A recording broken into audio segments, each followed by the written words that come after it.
10 پارے کی آج ماشاء اللہ تلاوت کی گئی اور سنی ہے ہم نے. اللہ کریم ہم سب پر فضل فرمائے. سورہ احزاب سے منزل آج شروع ہوئی ہے اور یہ غزوہ احزاب جو ہے یہ بڑا امپورٹنٹ غزوہ تھا.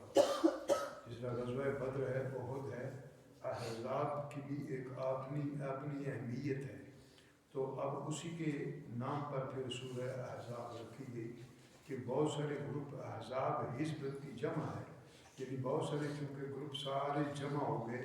لیکن اس وقت کیا بات ہے، اللہ نے اپنے محبوب پاک کی کس قدر فتح نصیب فرمائی ہے مومنوں کو، وہ بھی ایک مثالی کام ہے. تو اس میں شارٹ کروں گا.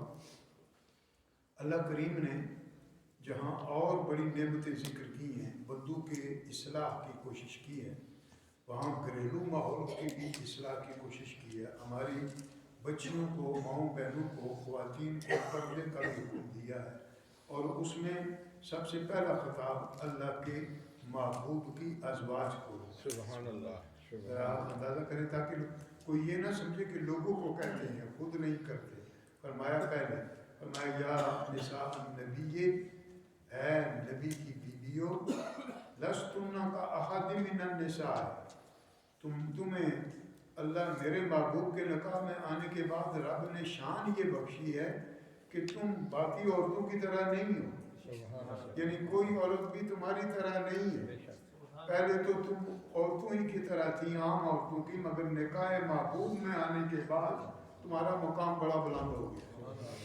چنانچہ آج کا جو ہے یہ 17 رمضان، یہ ام المومنین حضرت عائشہ صدیقہ کا یوم بھی ہے اور جناب رقیہ کا یوم بھی ہے، جنہیں اللہ کے محبوب نے جناب عثمان غنی کے نکاح میں دیا اور انہیں پھر ذوالنورین اسی لقب سے کہا گیا، اسی وجہ سے کہا گیا، یعنی صاحبزادی اپنی کا.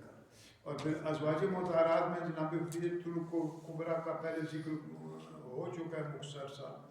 تو جناب عائشہ صدیقہ کا بھی بڑا مقام ہے، جن کی صداقت کی گواہی رب نے خود جبریل کو بھیج کر پیش کی. صدیقہ بنت صدیق، ماشاء اللہ.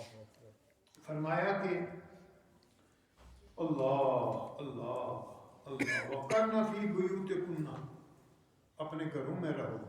ولا تبرجن تبرج الجاہلیت الاولی، کوئی پہلی جاہلیت جو پہلے دور کی کا رواج تھا اس میں کسی نمائش میں نہ پڑھنا.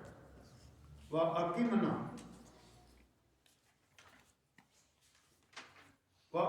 الصَّلَاةَ وَآتِينَ الزَّكَاةَ، نماز بھی قائم کرو، زکوٰۃ بھی ادا کرو. وَأَطِیعْنَ اللَّهَ وَرَسُولَهُ، اللہ اور اس کے رسول کی اطاعت کرو.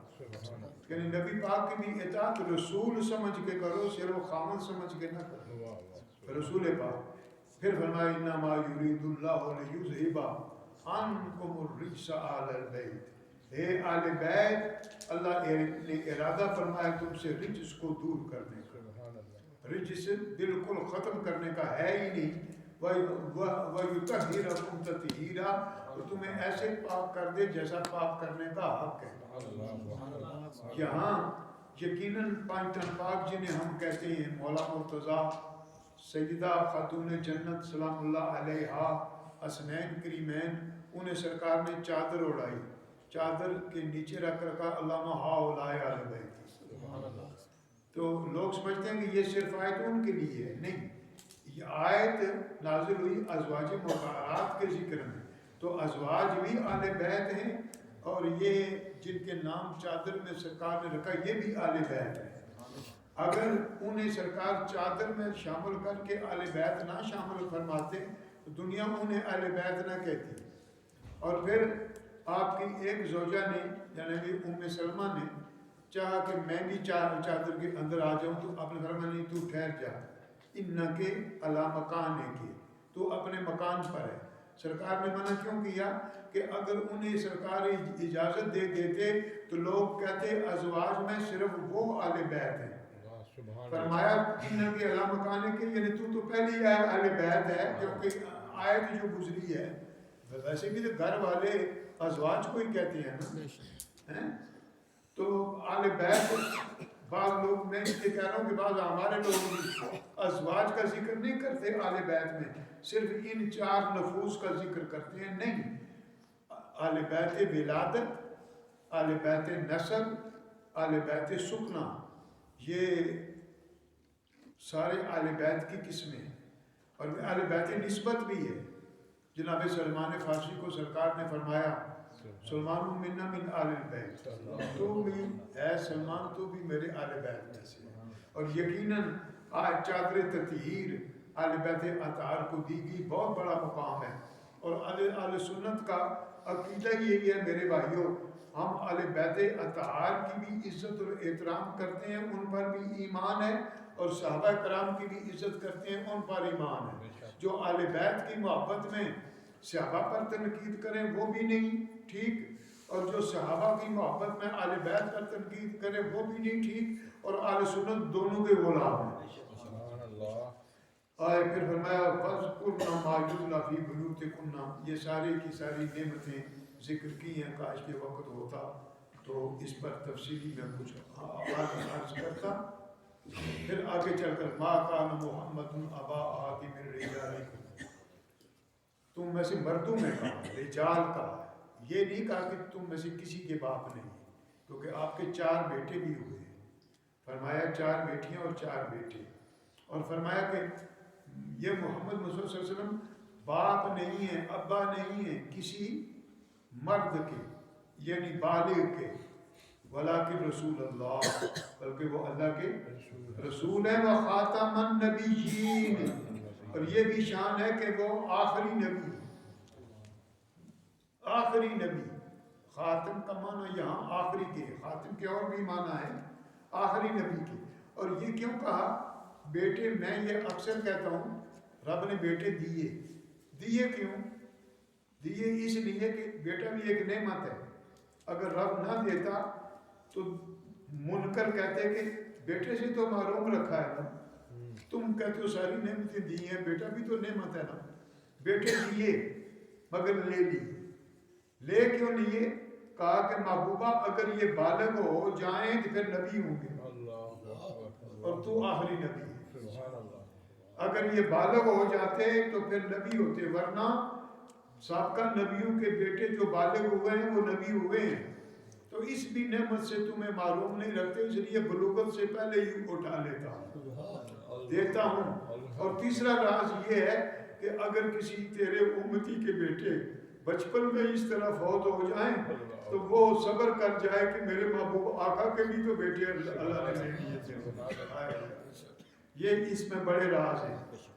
اور آپ آخری نبی ہیں، یاد رکھو. یہ قادیانیت کا فتنہ بھی بہت بڑا فتنہ ہے، اس سے خود بھی بچو اور اپنے اولاد کو بھی بچاؤ. اس کے بعد سورہ سبا ہے، اس میں بھی سبا کا خاص طور پر، ملک سبا وغیرہ علاقے کا بھی خاص طور پر ذکر ہے. اس میں بھی اللہ کریم نے بڑی ہی نشانیاں بیان کی ہیں، اور پھر شدید طریقے سے سمجھایا بھی ہے کہ لوگوں خیال کرو ان شیطان لکم عدو، شیطان تمہارا دشمن ہے، دوست نہیں ہو سکتا. اور اسی طرح پھر فرمایا والذین آمنوا وعملوا الصالحات، اور جو لوگ ایمان والے ہیں اور عمل صالح کرنے والے ہیں، لہم مغفرہ، ان کے لیے بخشش ہے. جب ان کے لیے بخشش ہے وہ اجر کبیر، ہائے ہائے ہائے، تھوڑا اجر نہیں، بہت بڑا اجر ہے. اللہ اکبر. اس کے بعد فاطر ہے، سورہ فاطر کو فاطر اس لیے کہتے ہیں کہ ایک تو اس کا اپنا ایک انداز ہے، اور مالک الملک نے جہاں مومنوں کو سمجھایا وہاں اپنے آپ کو یہ بھی بتایا کہ لوگوں زمین و آسمانوں کا پیدا کرنے والا میں. پھر فرمایا الحمدللہ، سب تعریفیں اس کے لیے ہیں. کس کے لیے؟ فاطر السماوات والارض، وہ اللہ جو زمین و آسمانوں کا پیدا کرنے والا ہے. جاعل الملائکۃ رسلا اولی اجنحۃ مثنی وثلاث ورباع، اور ان کے فرشتے بنائے جن کے پر بھی رکھے ہیں، کسی کے 2 ہیں، کسی کے 3 ہیں، کسی کے 4 ہیں، تو وہ جو چاہتا ہے تخلیق کرتا ہے اور اس میں اضافہ کرتا ہے۔ یہ مالک الملک نے اس میں اپنی نعمتوں کا بھی ذکر کیا اور فرمایا یا ایھا الناس، اے لوگو، اذکروا نعمت اللہ علیکم، جو اللہ کی نعمتیں تم پر ہیں نا، ان کو یاد کرو، ان کو یاد کیا کرو۔ هل من خالق غیر اللہ، تم جو زمین میں موجود ہو، کیا اللہ کے سوا کوئی اور خالق ہے؟ ہائے ہائے ہائے، جو تمہیں رزق بھی دیتا ہے من السماء والارض، وہ اللہ زمین و آسمانوں میں رزق بھی دیتا ہے۔ یہ ساری نعمتوں کا ذکر، اور پھر مالک الملک نے سورہ فاطر اور پھر سورہ یاسین شریف، جو کہ میرے اور محبوب آقا، پھر ایک تفصیلی عرض ہوگی، لفظ یاسین سے اس کو شروع کیا گیا۔ یاسین کا معنی ہے سردار، اللہ اکبر، اے میرے محبوب سردار، اللہ، یعنی دنیا بھر کے سردار، بے شک، والقرآن الحکیم، اور قرآن حکیم کی قسم رب تعالیٰ نے فرمائی، انک لمن المرسلین۔ بے شک، رب قرآن حکیم کی قسم فرما کر فرماتا ہے آپ رسولوں میں سے۔ سبحان اللہ، پھر انشاءاللہ اس پر تفصیلی سرکار نے فرمایا ہر چیز کا ایک دل ہوتا ہے، اور قرآن عظیم کا ہارٹ اینڈ دل سورہ یاسین ہے۔ سبحان اللہ، اللہ تعالیٰ مجھ پر اور آپ پر فضل کرے۔ آمین اللہ۔